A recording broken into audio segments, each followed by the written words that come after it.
like their fries. I don't really like much of their other... Well, like the curly fries or regular fries? Curly fries. Yeah, right? Obviously. Yeah. The regular fries suck. Like, Look, so... I know that I'm in the minority. I've been warming up to In-N-Out fries. They've never been my preference. Here's the thing, and got target on my back here for living in SoCal and thinking this. I think In-N-Out's overrated. I think their burgers are... they're fine. They're fine. They're not the end of the world. And then to people who are like, yeah, but you got to do the secret menu shit. If I have to fix my burger by adding a bunch of shit on there, maybe there's a problem. Maybe it's not as great as you think it is. Well, it's like Smash. Like, the only way you can be tournament ready is if you break the game. Exactly. Yes, it's exactly. It's exactly like that. I was gonna make fun of you for saying that, but you're right. That is what it's like. Yeah, take that. I'll go to In-N-Out. I'll get like burgers, and then I'll go to over there on the way home, and I'll get curly fries and like just fill myself with fucking garbage. Such a good time. I know I've had to do it for school. I have to stay away from fast food, so now I eat like their deli made. Well, it's not even deli. It's just the sandwiches they make because they're healthier than if I bought shit. Anyway, speaking of fast food, Ian, we lied to you. This is an intervention, so we can talk about your McDonald's. No. Actually, we got Chris Hansen. He's coming back. Well, why don't you take a seat right there? Have your face blurred out. This baker's dozen shit of buying cookies. Look, and they're being for other people. That's the age of a minor. When did you start?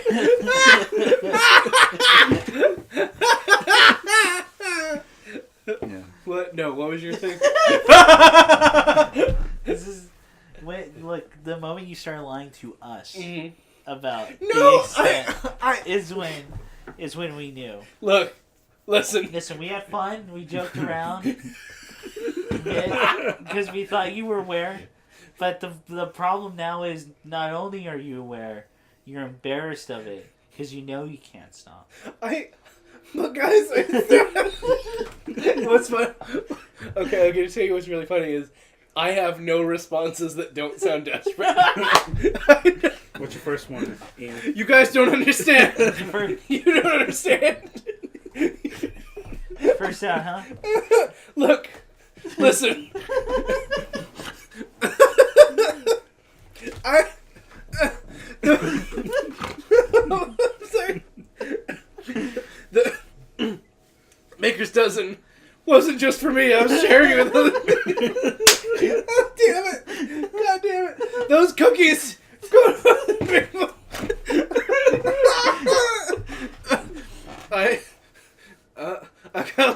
So your idea of a treat to give people is from the place that feeds your addiction. That's right. Because if they bring you joy, you want to bring others joy. I want to share the joy. But it's the only way you know. I don't know how to express myself. The only thing I know is the hot, moist, gooey chocolate. This is chocolate chip cookies. Oh, it was so good. It was so good. Yeah, was it? Was it worth a dozen? First of all, a baker's dozen is cheaper than a dozen. So, you're saving money. In a way. It's free. You have to do it. It's free money, isn't it? It's basically free. You'd be a fool not to. Second of all... Are you one of those people, like, when shit's half off, you have to buy it? It depends on the shit. Because you think... that you're losing money. I'm losing money by not buying it. They fucking got you. But what, Ian? Defend more your McDonald's addiction. I will give you a second. It's golden arches. Calling you home. Golden arches. That'll be the last spikes of my heart monitor. But 2, when you order the baker's dozen, they make them fresh, so they're hot and gooey and out of the oven. Not that stale shit on the counter. Yeah. Like Subway? Yeah, exactly. Yeah. Part 3. I do, which I definitely have to defend myself. I've got lots of friends who all like those cookies. I share them with all those guys. Friendo, Bill. So they're the problem, not you. What's his name? Optimus Prime. What was his name? You're just doing it to feed them. You know, It's not for you, Ian. It's to show how close our friendship is, if anything. And you know, maybe I feel like having a cookie, and then I think, you know, it would go well with this. Some hot, salty fries. That'd be a balance of flavors there. Oh, but you can't just have the fries. No, you gotta buy it in the meal. You gotta buy it in the meal. In that Grand Mac. You gotta, you know... It's only $1 more than the Big Mac. You're losing money. You'd be losing money if you don't! It's...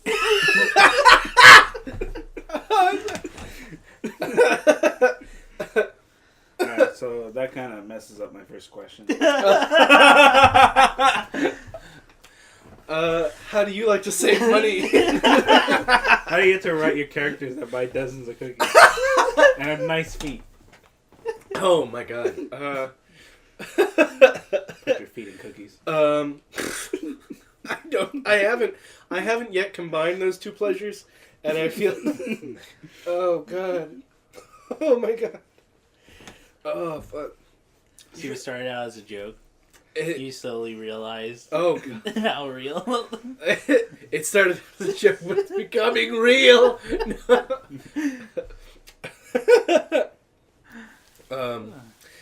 So I don't have to explain shit. So, that's my fourth position. Oh my god. Oh my gosh. Okay, so this is a narrative. I don't know what fucking episode. This one's a weird out of order one. Yeah. Because of just all the weird shit we do. So because I have not gotten a chance to do full editing and get the voices worked out for this, we have to kind of do an impromptu narrative. Okay. And what we're going to be doing is we're just going to be talking about writing, storytelling.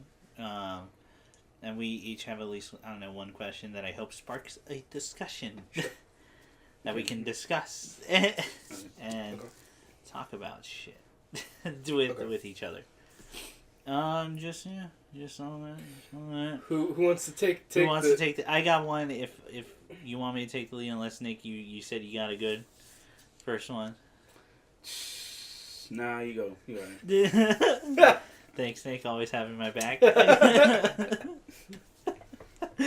Yeah, real basic one. Because I was thinking about this. I was thinking about the example of this, but what are some of your guys' favorite just one-lines from a story or a book?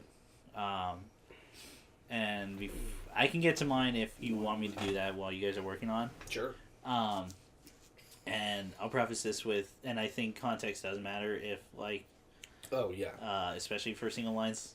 If it works on its own, it works on its own. Yeah. But the reason... And you guys are all going to immediately jump on this. The reason being is because I was thinking about just how great one of the last lines to Watchmen is. Ozymandias saying... I'll build this up. Okay. So... Spoilers for Watchmen, but it came out in fucking 87, so like... It's on you, really. Yeah. Actually, it came out during Cold War, so it has to be 87. Yeah. It's 87, 88. It's 80s. I think it was 87. It was 31 years ago. Yeah. 80s, yeah. Long fucking time ago, you had your chance. Came out with a bunch of versions. Mm-hmm. Really, really adamant. So, at the end of... There was also a fucking movie. So, at the end of Watchmen... Okay. We find out that Ozymandias' great plan is to this man who is the smartest, who heralds himself as the smartest man in the world, is uses all his time and resources to hire scientists, artists, engineers, to create a monster to fall from space, essentially. So that the idea that it falls from space is that it has no country of origin and that it's just something that we all have to unite as people to do it. In order to stop what the threat of Cold War was going to be, and that was just nuclear holocaust at the time. And I can get into historical context about the time, but I think it's pretty obvious that like no one wants nuclear weapons to go off. And how bad the situation actually was in Cold War. And how many close calls we had. Like too many. There was a lot. One is too many, but there was a fucking lot. Like, I mean, there was one where it was just a bird on a radar that they thought was a missile. There was one where they were gonna fucking launch. And that was like Norway or something. A Russian submarine off the coast of Florida, due to like some kind of interference. Yeah. Did not get. They were just not firing based on having updates like don't fire yet. Yeah. Every so often, and they got an interference, and the guy was like, "Could just be interference. Let's not fire a nuclear Sit weapon." this out. Yeah. There was one where I don't remember what, but I know what it came down to was just a phone call. Yeah. Of someone going, "That is not us. We did not do anything. Yeah. We think that we don't know what that is, but we haven't launched anything. We haven't touched anything." Mm-hmm. And literally Russia had to take them on their word for that. And thank God they did. They did. Okay. So, the thing has to come from space. And the reason I'm explaining this is because I remember some people's complaints about it is that just how weird the monster is. Mm-hmm. But there's logical explanations for why. It has to be from space because it has to be an outer entity that all countries can unite up against. Has to be on a massive enough scale and hit enough big enough city, which is why it's New York. Mm-hmm. So he drops this giant kraken from space onto it, and onto a bunch of major cities, and essentially accomplishes. Well, he's not sure at that moment. He knows he's just murdered a bunch of people. Yeah. But it's all part of the plan to unite the world against a single power. Yeah. And so to bring world peace or at least stability and get rid of the threat of nuclear holocaust. And he doesn't know if it was to work yet. And he's just watching his mass murders, and he goes to his room to meditate. Because he's had to, the way I interpret this, he has had to keep up this persona of smartest man in the world for so long, and kind of a cold calculating shell in order to commit this mass genocide of just people all around the world. And Dr. Manhattan walks into a room, and they're talking, and Dr. Manhattan is the only person who is hyper intelligent on the level that Ozymandias could talk to him and quite possibly be vulnerable because they're just on that level. Also, Dr. Manhattan knows the future and all that. Right. But we've just reached a moment where Dr. Manhattan is like, well, I don't know for sure the future. Or it could go either way. So Ozymandias, in this very human moment, not knowing the results of what he does, knows he can get the answer. And simply asks Dr. Manhattan, "Oh, shit! Fuck! Oh, what a..." Hang on, I'll cut this out. Oh, hi. Sorry? No, they're out of town.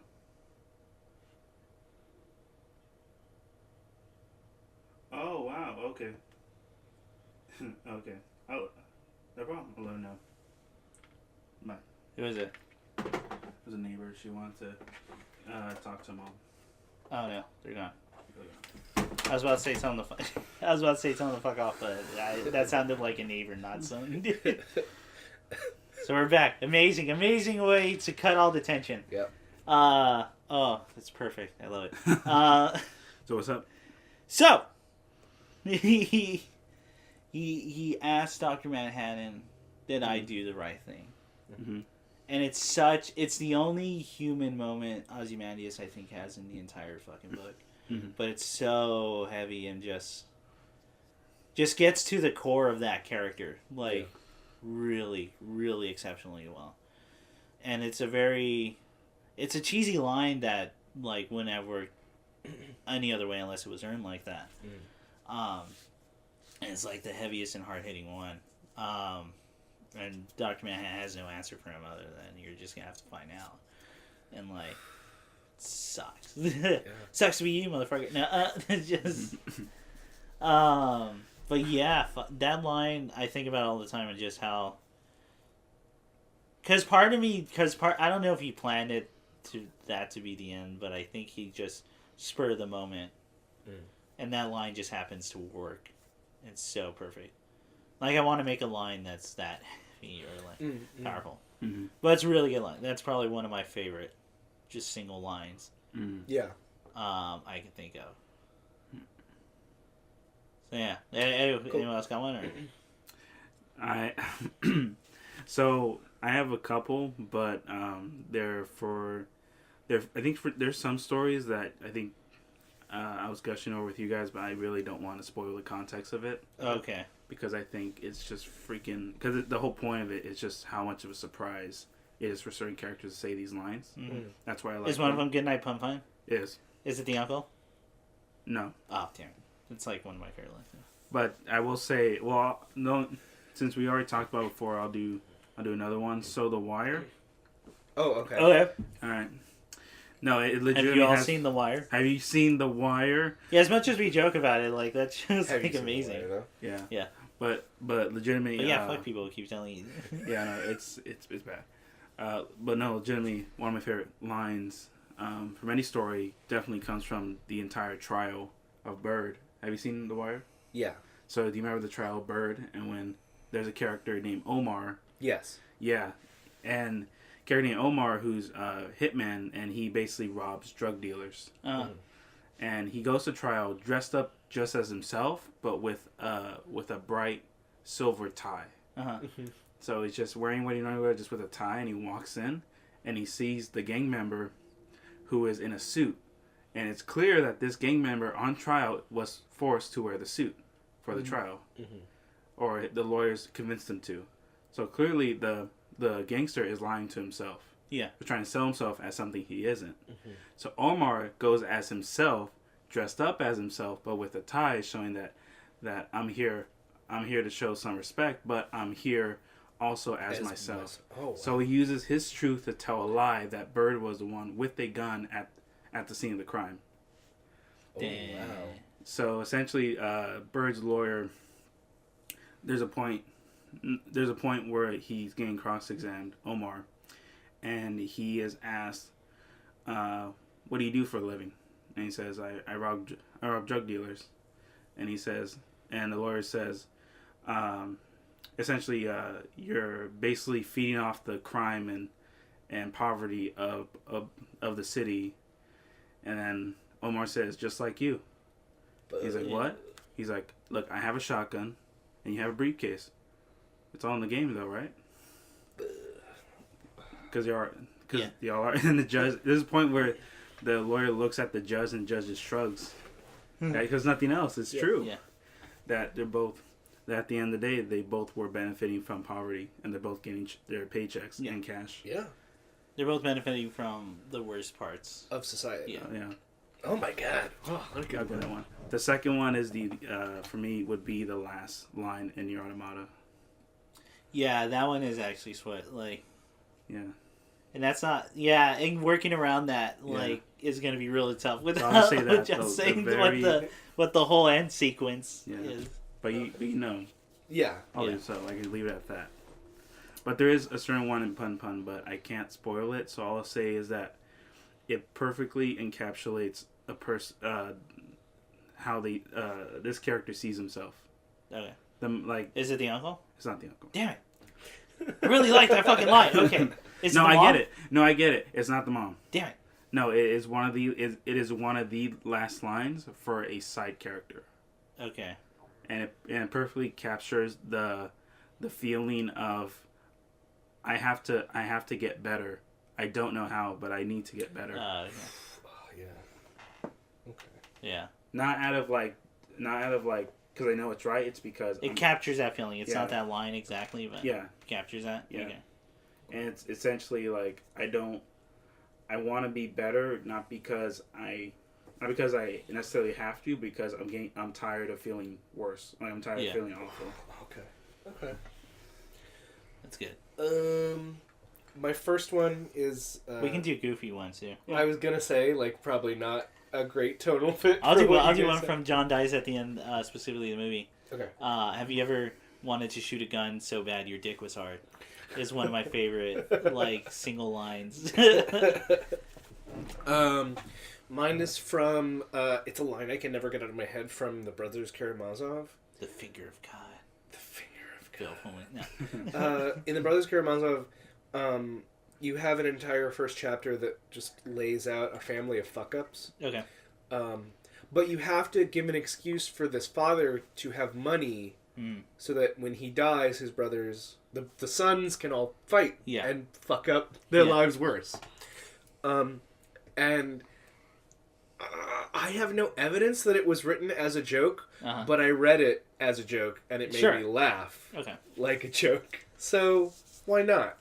So the explanation for how the father of Alexandrich and Yulich gets his money is literally after his first wife dies. It's one sentence paragraph, and it's just... He then lived in the valley with the Jews, and when he returned, he was well with money. So that's all you need to know about where the money came from. There's no explanation given beyond that sentence. Wow. Like, not what business it was, what anything. It's, no, now he has money. Yes, the Jews. Yes, the Jews. So that's... Fucking Christ, dude. You ever seen a homeless Jew? No, have you? The beards make it hard. But anyway, it's only good for winter. Fuck. So that line made me laugh, and I can never get it out of my head.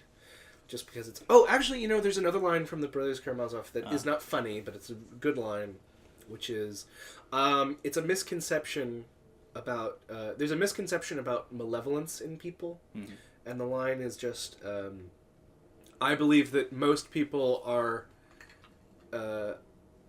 incredibly naive, even the people who think themselves very manipulative or wise. Even the people you think are manipulative are probably far more naive than you give them credit for.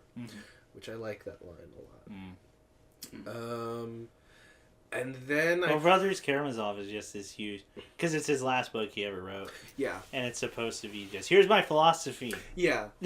Yeah. Here's my thoughts on question. Look, here's the answers. Yeah. And the other one is, I already told you guys today, but I really fucking love the line from Annihilation. I don't believe most people are suicidal. Yeah. They're just incredibly self-destructive. Fuck, I like that line. I like that line a whole lot.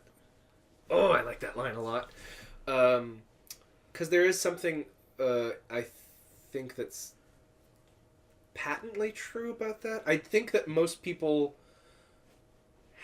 we do have something in us that that there's is that when something goes well, we need to figure out how to destroy how to fuck it up. Yeah. Well, me and you talk about it all the time, where it's like this thing of if things are going right, we're just waiting for something bad to happen. Something bad to happen, and then we'll be comfortable because because the idea. Well, for me, it was I can't stand if everything's going right. Yeah. Like, because in my head I'll just have that constant knowledge of something bad's going to happen. And so in that way, like, self-destruction becomes a move, Do you start power causing move. that? Yeah. It's I'm taking control over how shitty things inevitably have to be. Yeah. By being the thing that fucks it up. Oh, so like the uncle from Fun Fun. Yeah. Hey, remember when I told you how much I like the uncle? I get it, because he just doesn't know what to do with it, because he never doesn't. had it. Oh, dude, and that moment where he finds out that everything went better when he left and fixed itself without him there is... It was just the guilt he had from the whole experience that warped his perception. Yeah. And that... And this idea that, no, it's better off without you. Yeah. Because you are causing... Yeah, actually, it's the joke of the parody version of It's a Wonderful Life. except that, oh shit, that might actually be real. Yeah. They're like, I mean, that's incredibly cruel and terrible to say, but like they're But what we're saying is we know that feeling. Like, yeah. Maybe it is true. Like, maybe what if everything is better without you? Because the worst part is like chances are there's gonna be one or two things that were better without you. Yeah. Like doing it. Yeah. Going back to the Watchmen line, one of the things I think that line says is all good intentions, like even with all the best intentions in the world, did you actually just make it worse? Like, yeah, if you is helping someone detrimental to their overall like being. Oh my god! I mean, I would love to dig into that. Potentially. Yeah. I mean, that's a whole podcast. Me and you could do a whole podcast on just like. I mean, like you could these thoughts. Just to briefly touch on it. Like for example, you know Tom, the shoe company. Okay. So like buy a shoe, donate. Yeah. Shoe, every shoe you buy, they give a shoe to I think Somalia, or it's some part of Africa. They donate. I think it's Somalia, but yeah. But like the idea is like people did follow-ups on it, and they found like people don't need fucking shoes there. They're fine with shoes. What they need is clean, potable water and food, or like jobs. So, but the idea that there's this what do I want to call it? This business of perceived altruism. Yeah. Where I can feel good because actually by buying things, I'm helping that poor person. I'm feeling good about myself. But you know so fucking little. You haven't asked them if that's what they need or want or if that's any good for them. Yeah. And in fact, Tom's is doing a damage because, one, people don't really need shoes. That's not the problem. And two, it's putting shoe manufacturers out of business in Africa. So, yeah, that thing. So, yeah. That could be a whole nother... so you just get into that shit. Oh, my God. So... Good lines, guys. Good lines, guys. Yeah, good one. See you guys. Yeah, we could think of a funnier one to make it more lighthearted, but fuck that. Yeah, you know what? Let's just sit in the set. Let's just talk about downer shit. You want to let's have a comedy show like Dino Stantopoulos would make, and just make everything a series of down notes. Okay, so who wants to go next? You want to? For lines? No, just questions. Conversation pieces. Oh, okay, for questions. Yeah. So discussion topics. So I guess the majority of what I've been reading has been stuff that kind of integrated the medium it's in. We can go comedy too, like Scott Pilgrim. Given that it's color, there's a lot of there's a lot of jokes in there, and then the parentheses, some of it says, this was funnier in black and white. Because the whole joke is that when it was in black and white, it's like, hey, what's the color of your hair? Well, I actually don't know. It could be anything. Oh, but sure. Then the color, he colors it blue. It's like, it's actually funnier. Yeah. Just trust us, it's funnier in black and white. But, joke is better. This joke worked better the last time. Yeah. But I guess my question would be kind of like, what's the hardest a story took you out of it? Oh, okay. Because we're talking about the fit. Oh, yeah. Okay. Okay. What's the hardest? I know. Yeah. Okay, should we just avoid Saga 8 because we just talked about that in the last episode? Yeah. Okay. Okay. Because boy, did that, Nick. Me and you talked about that a lot. I was like, okay, when that happened, there's a moment. I was laughing for a good minute because it was just so dumb. Like it was just so out of it. Okay. What took me out of it? I mean, I'm sure there's something like, it could be any medium. Well, I've talked about this with video games. I don't know on the podcast before, but like one of the reasons Telltale games started becoming kind of looked down upon, although lately they've been better about it, was just the forced endings you would get. Right. And the whole idea, the whole way they sold those games was your choices are gonna fucking matter, and like they're gonna change everything, and they changed things, but they didn't change where that story would wind up, and and it just feels disconnecting, and you realize, no, I am playing this manufactured game, and while I'm not necessarily saying the writers had to do it that way, it feels limited. Like, it feels zero. I don't know exactly what the writers were thinking at the time, so I'm not gonna like guess. For which season they changed writers? Yeah, that's another problem, right? Like, because the first season's good, like just a good story. This is a good story, yeah. 2 is no, I honestly think they have, in my opinion, Telltale season 1. Walking Dead season 1. I've heard the Handsome Jack collection is good from a lot of people I trust, but I haven't gone to check it out, so that's an asterisk there. And I honestly do think this latest season of Telltale Batman is interesting, and just all the weird shit you can do. Yeah. And that's it for me. Like, from them. Season 3 of Walking Dead. Fuck, dude. Fuck, is that... There's that scene where just everything is going off the rails, and you can tell, like... Yeah. And I kind of like it because things are just going nuts, and, like, there's a character in there who's definitely supposed to be a background character that they're using for a reason, because she looks so lower budget and lower modeled. Yeah. And has a weird face, and oh my god, that scene's nuts. Guns get pulled, people die, people live, like... The arm, remember the guy's arm, the arm? Chopped off the arm and just killed him? Yeah. That's fucking dumb. Oh. Before I go into my answer, I wanted to ask you guys, do you guys watch the show still? No. No. I haven't watched it since the governor died. I don't give a shit about Spider. Ian, it's aliens. Yes, it's aliens. It's aliens. It's aliens. Yes. So okay, hang on. Do you actually know how The Walking Dead was sold? it was pitched as a... You told me that. Yeah. Okay, good. We Yeah. did talk about this. Okay. Yeah. So dumb. I mean, I guess, because when you said that, it made me think, like, oh, that was a show that took me out. Yeah. Like, I watched it, and I got to a point in season 2, I think, where I was like... A lot of people did. I stuck it out for... And what that show became was just, there was good episodes. Mm-hmm. There was really good episodes, and a lot of them were just standoffs of their own. Mm-hmm. I'm not gonna watch a show where one or 2 episodes a season are good. Yeah. Especially when it goes on for as long as Seinfeld went on. Yeah, that's ridiculous. And plus the governor, who was legitimately, like, well played and one of my favorite characters in that show. Once he was out of the picture, I fully realized how much I didn't like, or just wasn't into any other character. Yeah. I went, I'm not going to stick this out.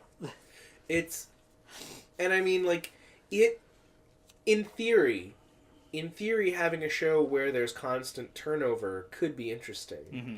But you have to give us time to invest in these people. Yeah. You can't just throw people in, have them have momentary building, kill them, or expect us to give a shit about people we just met who get eaten. Mm-hmm. You know, that's... Yeah.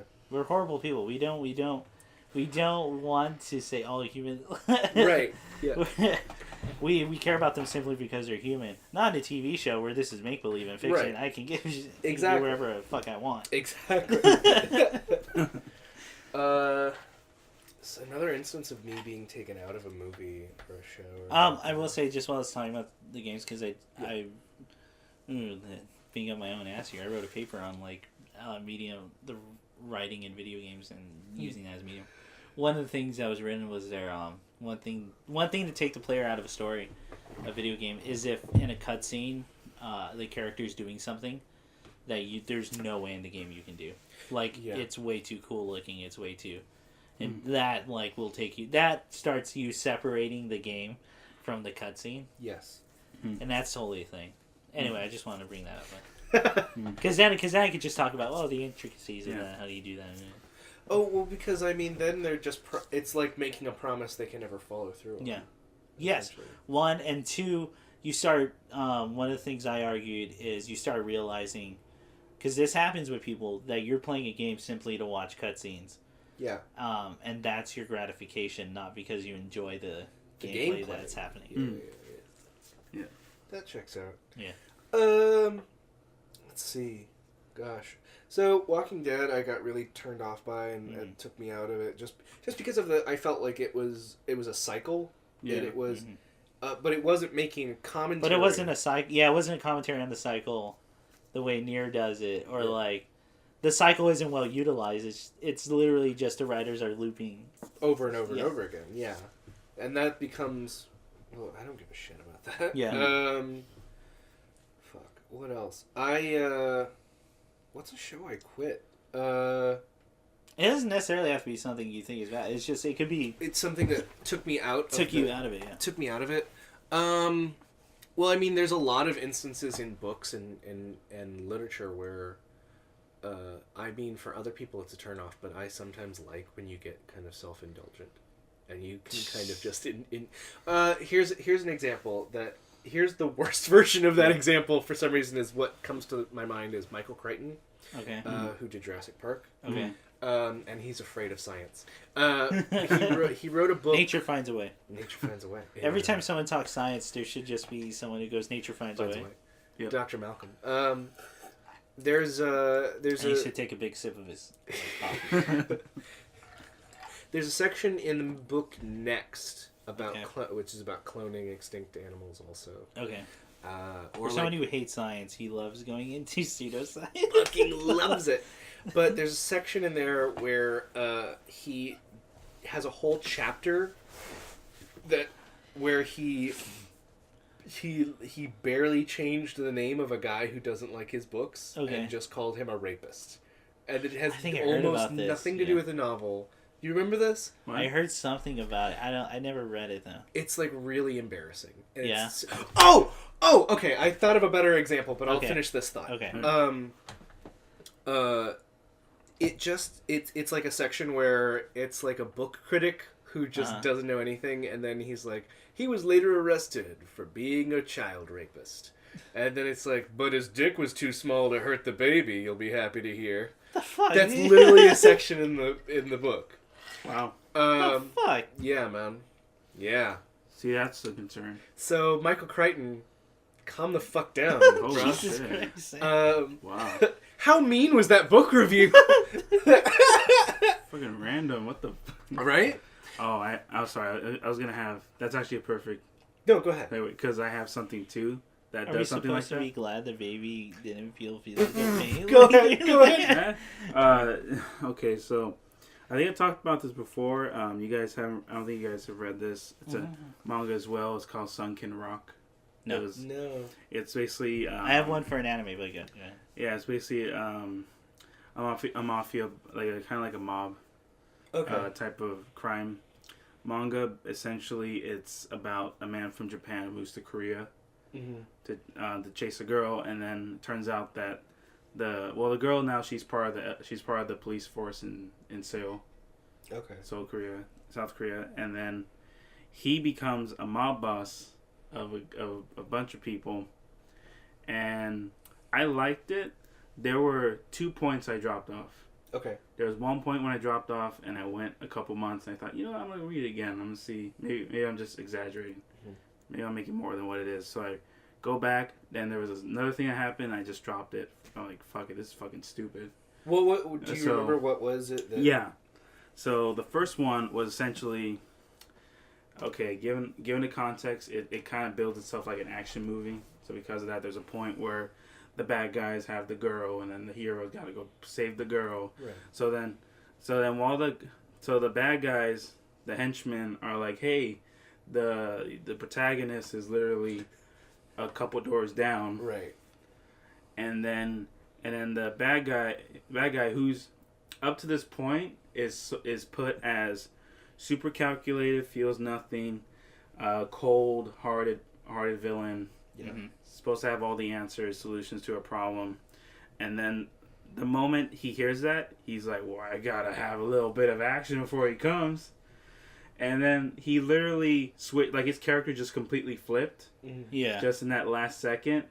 And if he's so smart, then why he just said you can hear him. Like they say they can hear protagonists like a couple doors down. Right.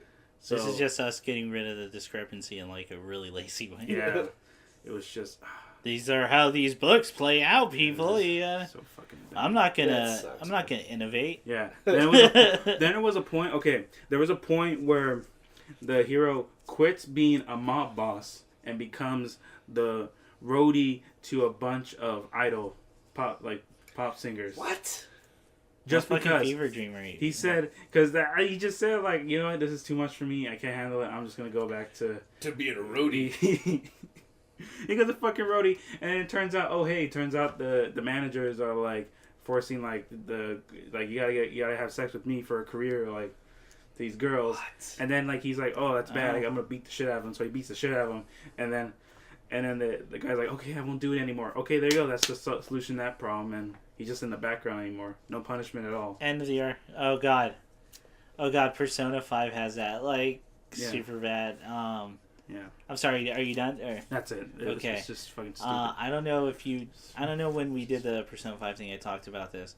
But there's a weird thing in Persona 5 where like certain characters get punished really hard and certain characters don't get punished that should deserve punishment. The main character gets punished for doing something really nice, and it's constantly framed as something unthinkable that he did, though. Like, no. That's the whole point of how to get Shido to be like the guy to take out, because he's supposed to be the epitome of obstruction for that, taking the nice guy, right, and literally construing it so that he was evil. Yeah. Like, no, I think the way they did that. I'm talking about, specifically when your rival dude, like, does that quick heel turn and like saves your life. Yeah. And everyone's like, he wasn't as bad and as soon as that happened, I think to the character Haru, I went, he murdered your father. Like, what are you fucking talking about? That dude was a murderer. Yeah, he may have done this one thing, but shit, man, he was a hitman. Like, no, I thought you were gonna talk about Futaba's. And I was about to talk about Futaba. Yeah. Futaba's. Did you see all of Futaba's side story? Okay, dude, you should have, because it's, first of all, it's really good. It's really nice. But the thing with her friend is like, so they find out. Is she the teacher who's a maid? No, Futaba's the Hikikomori. Okay. Girl. Yeah. Orange hair. Yeah. That's yeah. Has like the Necronomicon as a persona. Anyway, like you find out that she had separated from her friend. She was 10. And she never knew why. She viewed that like started her view on like people as willing to betray you or just give up like they're gonna help you, and then completely abandon you and you're really on your own in this world. Turns out with her friend, her parents were taking photos and videos of her at a very young age. Oh no! And selling that for profit. No. And abusing her entire life. Jesus Christ! So you go into the world and kick their shit in, so that they become people. Yeah. Or become people. Yeah, essentially, yeah. So they become human beings. Yeah. And all they say is, yeah, we'll never do that again. We'll make up for it. No. And nothing happens after that. No. Her life gets better, and like apparently she goes back to school and is willing to do. But I'm like staring at this, and I'm like, what the fuck? Like, they need to be tried. They need to be. This is not like a reconciliation thing. So that's the one where I go into the ethics of Persona 5. I love Persona 5. Yeah. But I get into the ethics of, is it right to change? Because one, it works. It changes their mind and makes them actually really good people because it gets rid of the bad things that are in there. But is that actual punishment? Like, or can you even punish if that person's completely new? Is that punishment even worth it? Yeah, you can't say that justice is right or wrong. It's not even a force if that force isn't even there, like. Yeah. The fuck? Yeah, that took me out of it. That was one that really got me. I've got and an otherwise great, like, fantastic game filled with amazing stories. Mm-hmm. Why don't they put it? I've got 2 examples, and they both have a connection. Okay. One is, so I got Showtime so I could watch Twin Peaks. Okay. Mm-hmm. And then after I immediately canned the subscription. No, and then I had it, and I was like, I might as well like look and see what other shows I can be watching. How's their porn at night? Like, do they do that now? Okay. You just use the internet, man, like everybody else. Yeah, I know. Who the fuck pays for it? But it's like this stuff. Who subscribes? Yeah, but then it's the stuff you never would have watched anyway, so it's like... I mean, the Hills Have Thighs is fun, sure. No, tax. But then you gotta then you gotta start thinking about when I'm watching porn just to watch it, like just to see whether or not I like it. Do I have a problem here? Like, no, you're shopping around. I mean, it's story time. Perusing. You're willing to put it as perusing? Okay. You know what? Fuck it. I'm gonna say this about those porns on Showtime is, I like that character from Devilman. Huh. They're not showing me the exact thing that I need to see. So. Oh, you want the full close up? It's a waste of my time. Yeah. Anyway. There's some where like they show the anatomy, like they break it down, get a diagram and shit. Yeah, man. I'm like, the Taxi Driver has that one where it's like, they show you the whole system. Yeah. But anyway, what I did watch on Showtime was I watched the first season of most of season 2 of Californication. Okay. Mm-hmm. Have I ever talked about it on this thing? Me, I feel like you have talked about it to me. I don't know about not publicly. No. Okay, not public. Okay. So, Californication, I wanted to get into because the main character is an author, and so I was like, oh, this will probably be an interesting take on that. Okay. It's not. It's just an embarrassing show to watch, honestly. I felt embarrassed watching it. Okay. Oh no. Because the whole setup of the show. Mm-hmm. David Duchovny is a reasonably successful author who just had one of his main books adapted, and the literal opening of the show is him fucking a producer's wife to get back at him for messing up the script that adapts his novel. Mm. And then as the show goes on, the basic premise of the show is his ex-wife, can't stand him and is embarrassed by his weird horniness constantly. But in almost every scene, she's just like, I just wish you would get back to writing. You're the best writer I've known in my entire life. Such and such. But you're a disgusting husband and I never want to talk to you again. That's the dynamic of most of their scenes. Then there's this weird subplot where he fucks a 16-year-old, and what happens?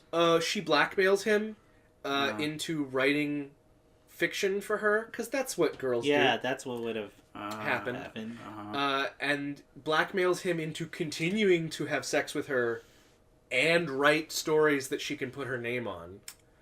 And then she becomes a published writer also at 16. And then there's I'm not going to go through it. There's a bunch of other weird plot lines, but basically David Duchovny's a sex addict, basically. Yeah. He fucks a new woman in every episode. Mm. He's also sometimes having sex with his ex-wife who's engaged to a different person. Mm-hmm. The show, so here's what took me out of it, is just the entire thrust of the show is the thrust. I wasn't gonna say anything. But we're not masters of comedy here. We're gonna go for that low-hanging fruit. So. We're going for a Dino episode. This is gonna be sad.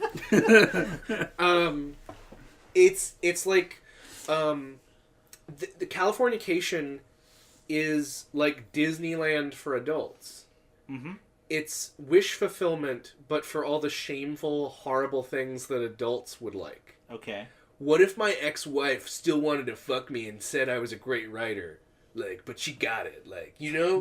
What if What if there was like this hot teen who wanted my dick real bad, and then like, but everyone wants my story. It's watching. Yeah, wish fulfillment. It's watching embarrassing, shameful wish fulfillment. Because at some point I was like, Yeah, I totally it's get. like live sword art. Oh online. no. There's like there's a plot line where his publisher. It's not the main character's fault. Everyone else is crazy. Oh, I can talk about sword art if you want to talk about taking it out of the story. Yeah, but that's a well. That's a well we can dive into. There's a whole plot line about his publisher hitting on his secretary, finding out she's a porn star who's just picking up extra money because porn pays so bad. And he then has sex with his secretary. His wife finds out. His secretary starts sleeping with his wife. His wife divorces him to run away. It's an incoherent... Yeah, so that show... We're just riding around in loops in order to get the main character to have sex with someone. With the A character. Oh, like the porn series. It's... You did watch porn. Yeah. It was soft. It was... I mean... It was soft, but again, it's not a funny one. We're doing... and the other one was I just watched the conclusion of The X-Files. Okay. With David Duchovny. David Duchovny. And, fuck, that took me out of it. I'll tell you one thing. Season 10 is... This is season 11. I don't know. I haven't watched the news. This season is better than the last thing. Okay. Because the last thing was embarrassing, shameful, had like 3 good episodes out of 6 episodes. Mm-hmm. And they 50%. It was 50-50. Like, the 3 that were good were really good. Uh-huh. There was a Darren Morgan episode, which was the lizard monster, and it had the guy from Flight of the Conchords, and he was great. Oh, okay. That was all good.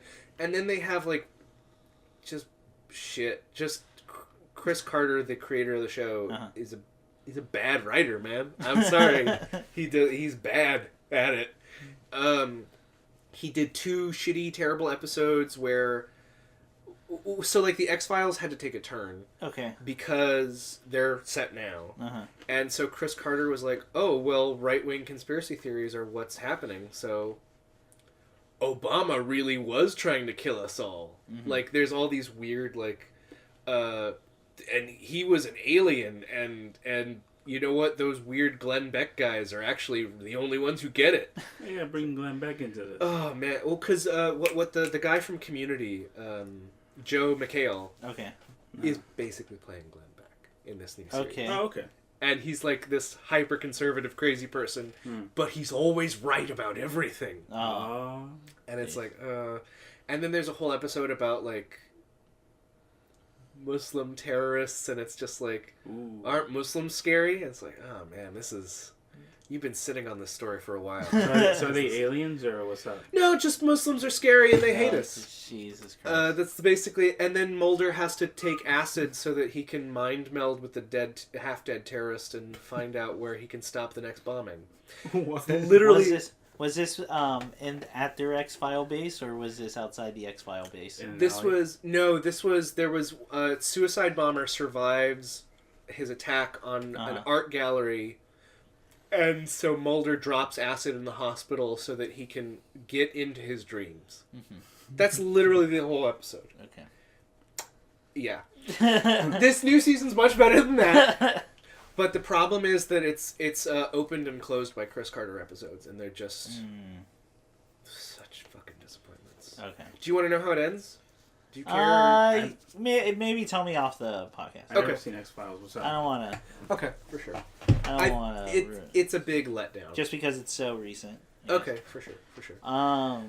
Yeah. So. Yeah, man. What else? Well, okay. We should probably move on to the next question, unless anyone's.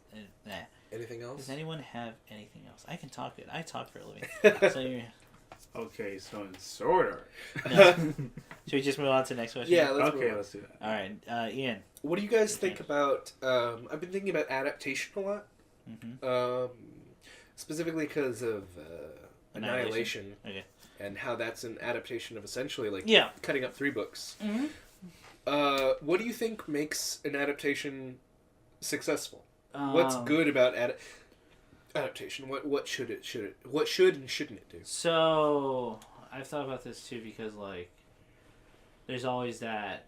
I don't know why I associate it with anime communities exclusive, but because it happens everywhere. But I think of it like person who goes, it's not true adaptation of the manga, therefore it sucks. And then I think of there's stuff like Golden Boy, where the manga sucks, but Golden Boy the anime is fucking perfect. Is perfection. Like it does exactly what it needs to do in every conceivable possible way. Like I'm just thinking of the swimming. Dude for when he's walking down the street and he looks like he's gonna attack the dudes who's are strong arming the Okama and just immediately turns into the alley. That's so funny. It's so funny. Or just the whole bike episode's like great. Can I get that on DVD? Fucking maybe, probably. Fuck, I'm gonna look at it. So what makes a good adaptation? Well, one, it has to work for the medium it's being adapted to. Yeah. That's why not all books do great as movies, but some movies are better than the books. Two, it has to keep like the standout aspect of the original source material. So, for instance, I had read recently Murakami's Kafka on the Shore, and they do the song thing, and they really talk about how there's two weird chords like in the middle of the song. And for one, the student gave a presentation surrounding the songs, and we listened to two of them that they weren't bad songs. And I talked about it in class after when we were discussing songs. I mean, I don't even think you need to, when you do an adaptation, you have to be limited by the instruments that they say the song is composed of. I think if it's your adaptation, you need to input your own feed. Yeah. And if you're keeping the lyrics, that's fine. Just make sure it works with the song. It works with whatever instrument you're going with. But I do think you need to keep that actual aspect of the song of those two weird chords that happen in between the two verses that make it stand out. So you have to do something in between those two verses that really stand out and capture a feeling of be dissonant yet strangely attractive for the song. And neither of those songs did something like that or even experimented. And that was like my problem. So I think you have to do that. I think you have to capture the essence but still have it adapt for your needs. Okay. Which is very tough, if that makes any sense. I mean, if you want to talk about adaptation, we can talk about Watchmen. I mean, if you want it, we can talk about Watchmen, the movie. That's what you don't I had a you may have remembered our teacher, Mr. Hansen from high school. He wants something that's as good as like an adaptation we'll get a Watchmen. I went, yeah, maybe. My thing is I don't like Zack Snyder, but and like yeah, it would be hard to adapt Watchmen. I mean, Alan Moore. Yeah. Oh, sorry. Go ahead. I was just Alan Moore consistently says that he makes his art to fit the medium so specifically that it can't be anything else. Which is what I think you have to do. Like that's what for any story. If you're choosing a medium, if you have that luxury of choosing a medium to tell your story in, you better utilize that medium to its extent. Yeah, so I think when I think back, that's if you have the luxury, of course. If you're stuck on just I need to write this story quick, then I'm a little bit more forgiving. But if you have like an actual choice, it's a problem. Yeah. No, I was gonna say to utilize the art specifically made for the story. I still say Platinum Games completely nailed Transformers visually for the game. Visually, yeah. Because they kept the 80s look, and they just put on 3D models, and they kept it looks great. Yeah, it looks freaking fantastic. They nailed it. And it's like the best thing you can say about the game. Yeah, and also... Combat's good. Yeah. I was going to say, to Watchmen about colors, I was going to say that the whole peel... I mean, people do this now for coloring, but this was a big thing back then. Dave Gibbons, he switched the color palette entirely, what's expected for DC, because DC has primary colors and secondary, and you only use a secondary for small scenes. But for Watchmen, he flipped it.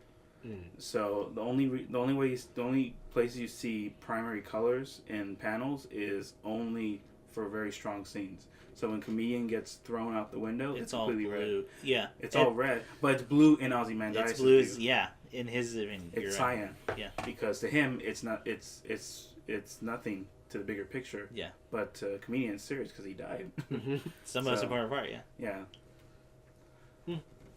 So yeah, he didn't. That's why. Yeah. So let me think. Good adaptation. What is a good example of adaptation to you? And like we said, I mean, I don't even think that adaptation has to be 1-to-1. You know what I mean? No, it can't. Like in most cases, it can't. Yeah. You can't do a 1-to-1 thing. And if it is 1-to-1, then what's even the point? Yeah. Other than maybe I want to see them move, but Yeah. yeah, it has to fit the medium it's going into. If it's a really loosely based idea, I don't want to say it's an adaptation. I want to say it's inspired by and or based off. Yeah. Then I'm okay with that. Good interpretation. I'm trying to. I know there's some. Oh, and I had one. Go ahead. I was gonna say, you guys haven't seen it, but Katana Gatari, I think completely nailed. Yeah.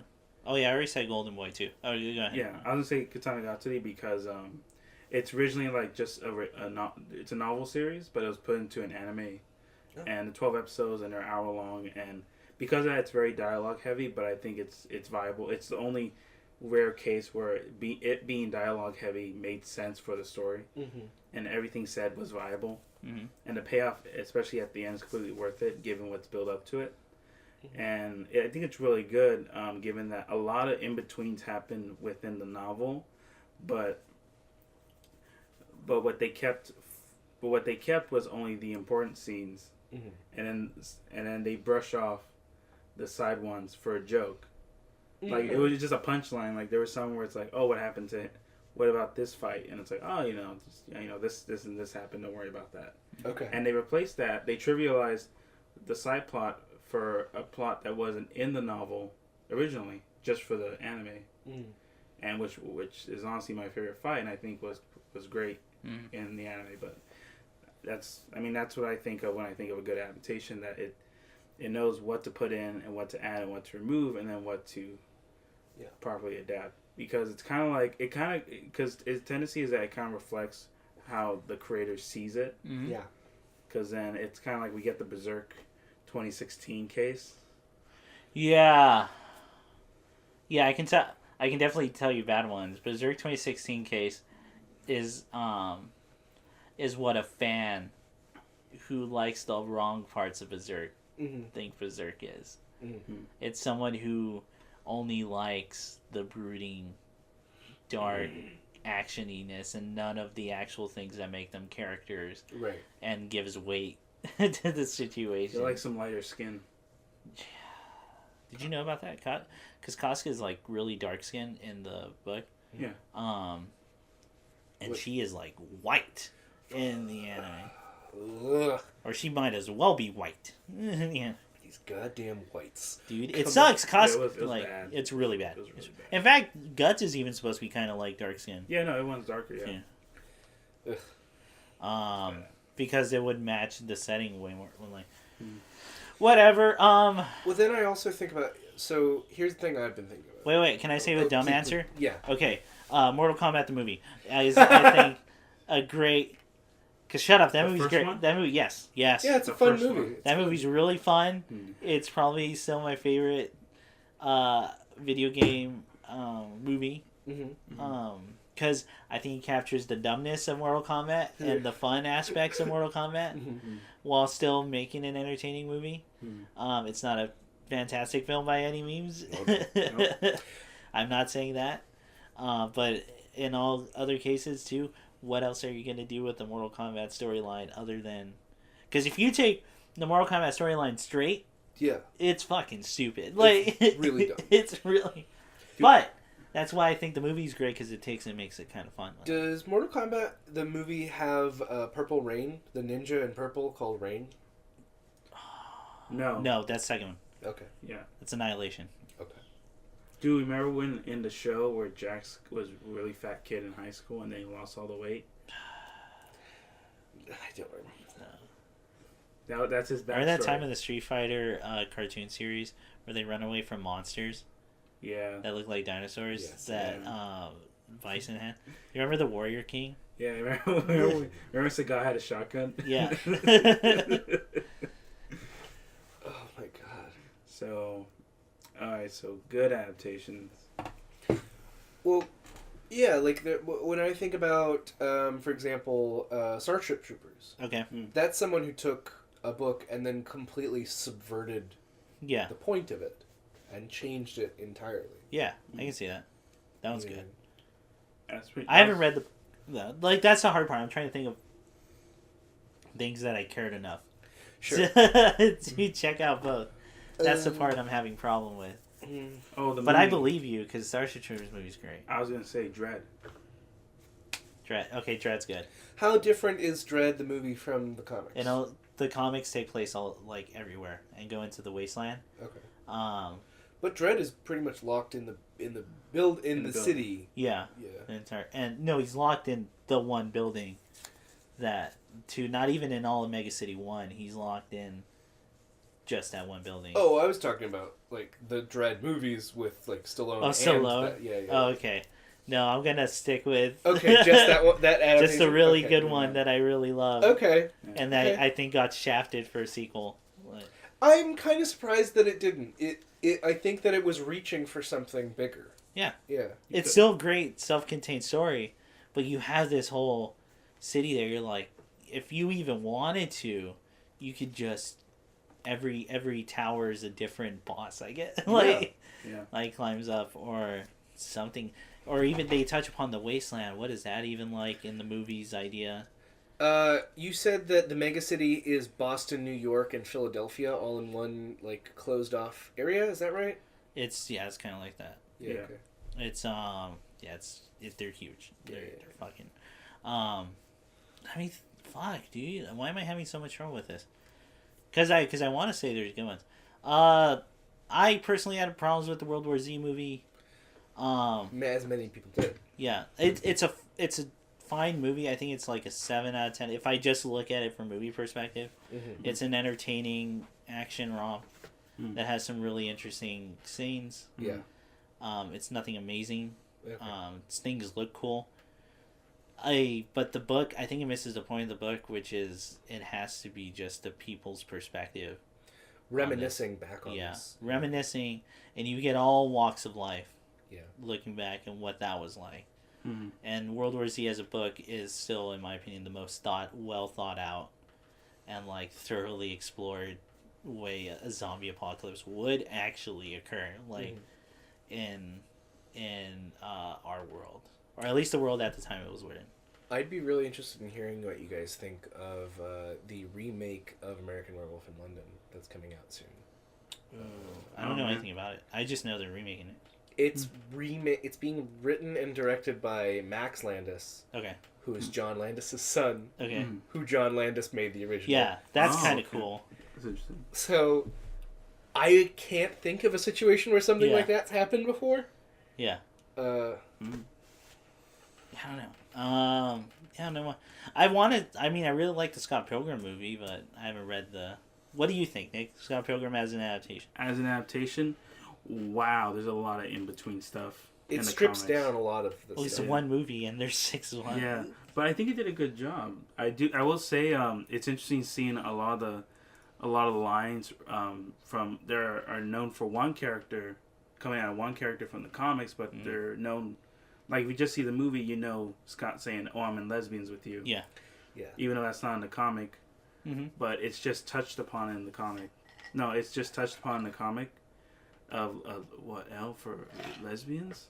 Yeah. Yeah, and then there's some where some lines are completely switched or flipped. Yeah. One character says the other thing. I mean, also the comics give you a little bit more on Scott's relationships with his friends. Yeah. As well, like Yeah, it's all implied, like, in the movie. And you just get to see... Like, you get the sense that they've been friends for a long, long time. yes. Especially Kim. But it is to the point that like we don't need to say anything anymore. And I mean, like, you also get a bunch of stuff with Young Neil. Young Who Young Neil's in there just a teeny... Which makes sense, because Young Neil doesn't affect the main plot of the story that much, so there's no reason for him. Yeah. But he's got a lot of cool legwork to do in the comic. Okay. There's really... Yeah. I was going to say, I think Michael Cera was a bad choice.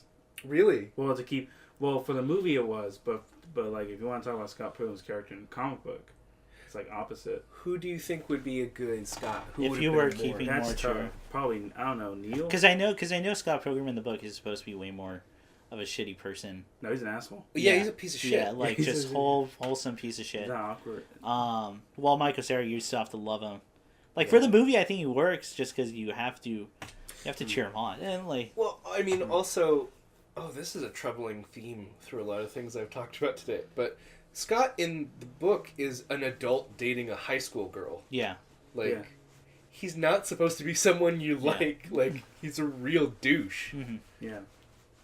He dates a high school girl, and then he's too chicken shit to break up with her. Yeah. And she was with Ramona, and then the whole thing with Kim. Oh, so in the movie, when he breaks up with her early on, at least he does that. Yeah. So that goes back to my thing where it's like he's supposed to be a little bit more redeemable in the movie Yeah. because you only have so many short time. You can't have a really shitty protagonist in that short of time become redeemable.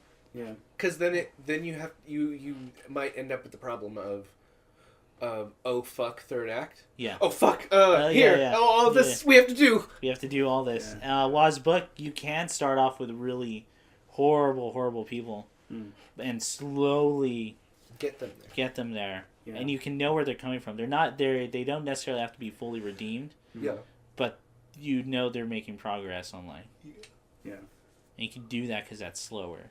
Mm-hmm. Yeah. And it's closer to real life. But no, I think it's a really good adaptation. I think it's probably the best you can get. Okay. I mean, besides the game, I don't know if it counts the game. I never finished it, so I can't tell. The game is very pretty to look at and graphics, and like it still plays kind of well. Mm-hmm. Those levels are way too fucking long, and there's a lot of just downtime. Yeah, that's true. I remember that. For a beat 'em up, that's really weird. I remember Because they're supposed to be, you got to be doing something at all times, like for a beat 'em up. Yeah, I remember that you can still get hit Yeah, when you're trying to revive another player. yeah, that sucks. And given there's so much hectic stuff on the screen, if you're trying to revive a player and then you keep getting hit, you go try to revive him, you get hit. Oh wait, you're knocked out now. Yeah.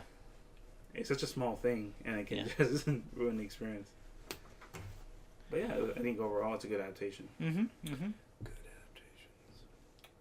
adaptations. Yep. Good adaptations.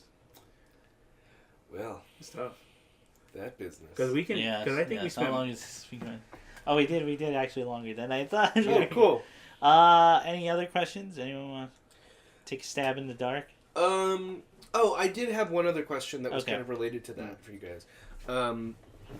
Because I've been watching the assassination of Gianni Versace, Okay. which I really like.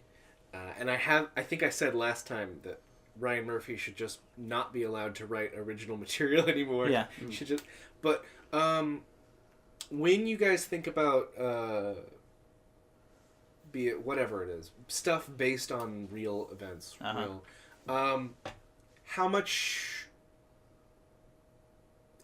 of an accurate representation of reality needs to be there for you to say this is based on true events, or this is a true story? Not even to think if it's good or not, but like when does that nomenclature allowed to be used? Yeah. So for me, I think it's less about the actions themselves and more about how they're presented.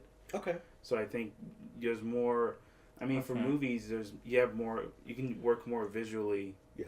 So if you have, like, say someone's gotten shot, you can't say someone got shot and then exploded. You can say someone got shot and then you can portray it as if the person's exploding, but he isn't. Yeah. So I guess more about like how you present it, more about the action itself. Okay.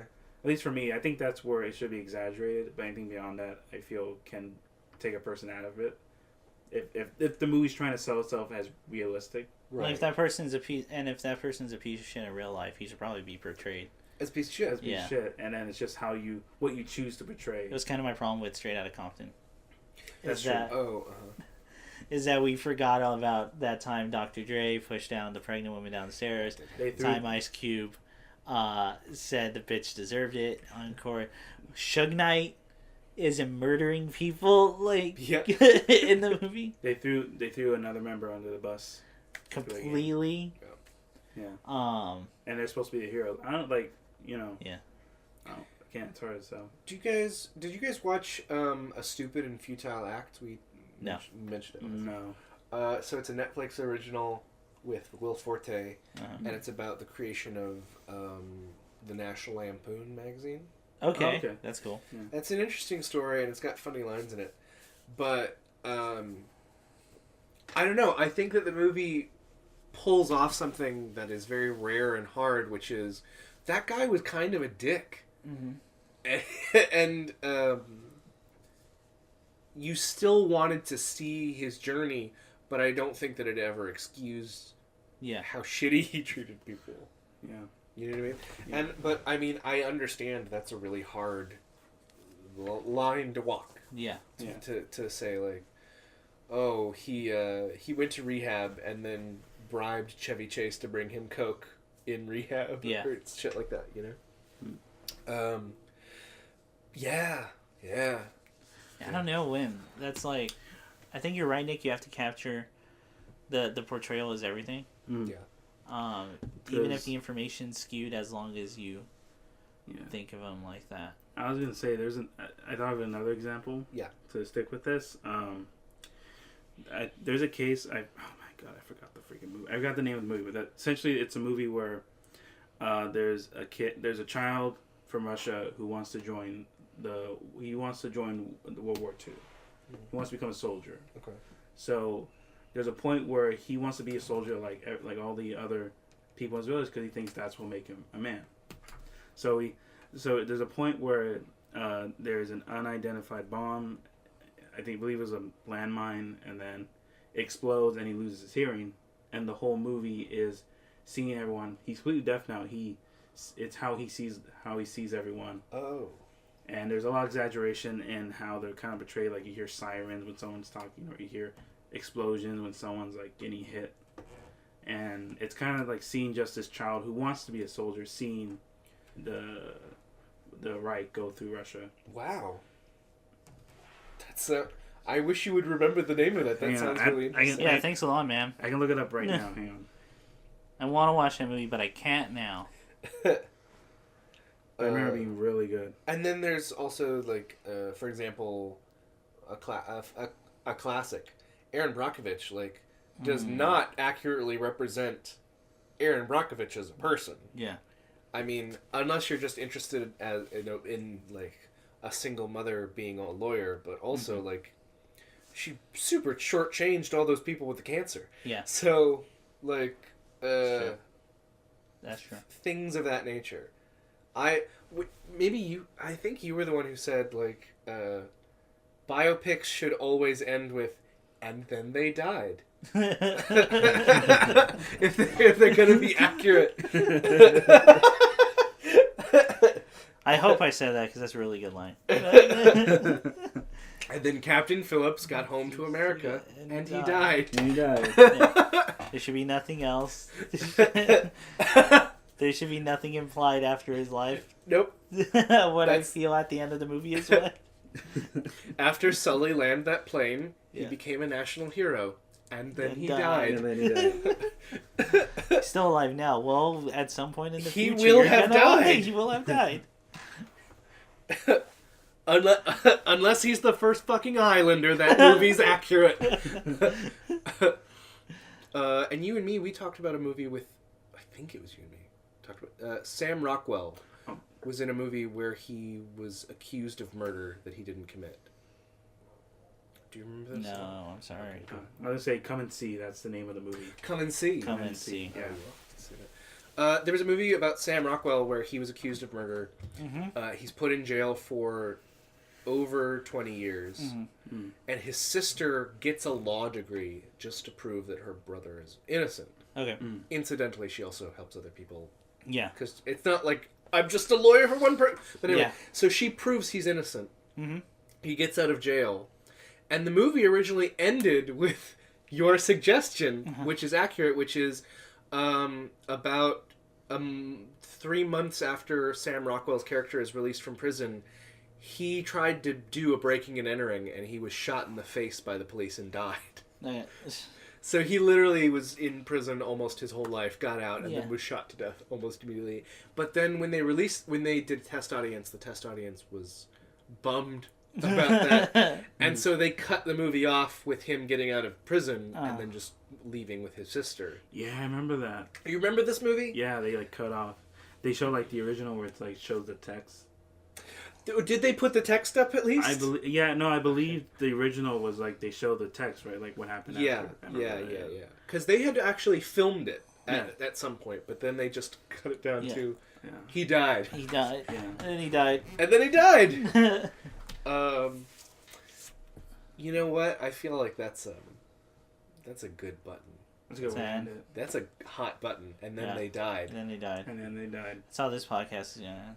And then they died. And then they all exploded. Hey, spoiler they all alert. ascended. Hey, listeners, spoiler alert. Then you all died. You'll die is a cursed podcast. They all die in 2 weeks. After your sister did all that for you. You're gonna die now in 2 weeks. Well, check us out next month then. What? Nice. Yeah, why not? Oh man, I'm happy with that. That was a...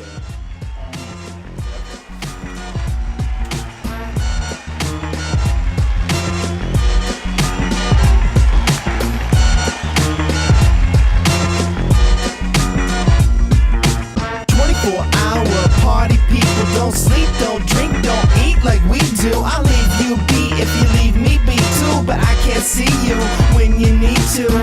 Get in trouble, you just wanna get in trouble. Do the hustle, everybody do the hustle. Get in trouble, you just love to get in trouble. Do the hustle, everybody do the hustle. My modus operandi don't involve ganja, booze, or beer. Party favors after shows, dressing rooms full of those. Players looking to propose a toast. Nope, I've been around the world but like my bedroom the most. Though you know I won't go away. I got the golden voice even a ventriloquist couldn't throw away. I need understanding, my presence is demanding. Buy some merch and maybe I can spin it on a stand-in. One mellow, cause the two is seeing double after about 3 drinks. So before I get into trouble, slap you 5 and grab a taxi. Don't even have to ask me if I'm tired, y'all stay wide like old telephones. I need my time alone in my home. Create my zone, prone, cuddling with an old movie on, and I'm gone. So if you're calling me to come back to the streets and get freaked, please, I ain't even trying to get 24-hour party people. Don't sleep, don't drink, don't eat like we do. I leave you be if you leave me be too. But I can't see you when you need to. Get in trouble, you just wanna get in trouble. Do the hustle, everybody do the hustle. Get in trouble, you just love to get in trouble. Do the hustle, everybody do the hustle. You gotta understand, I wish I could live like you, but I can't be a man. Don't bet on intuition, just understand. You know I really like you, but I must have a plan. Don't thrive on inhibition. My oh my, it's 3:04, and partner, why oh why are you calling me for? I thought I was understood, I'm so good on that club shit. Don't care how the club's lit, I just make the club hits. Spitting on the introverted tip, flex that I don't return texts and I don't throw fits. It is said, it is writ like your name on an every night check for the beers and tips.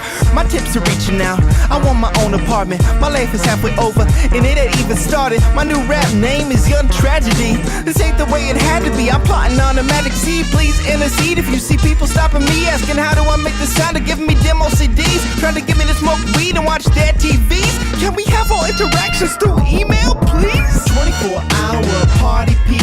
Don't sleep, don't drink, don't eat like we do. I'll leave you be if you leave me be too. But I can't see you when you need to.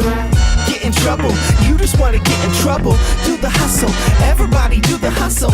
Get in trouble, you just love to get in trouble. Do the hustle, everybody do the hustle. You gotta understand, I wish I could live like you, but I can't be a man. Don't bet on intuition,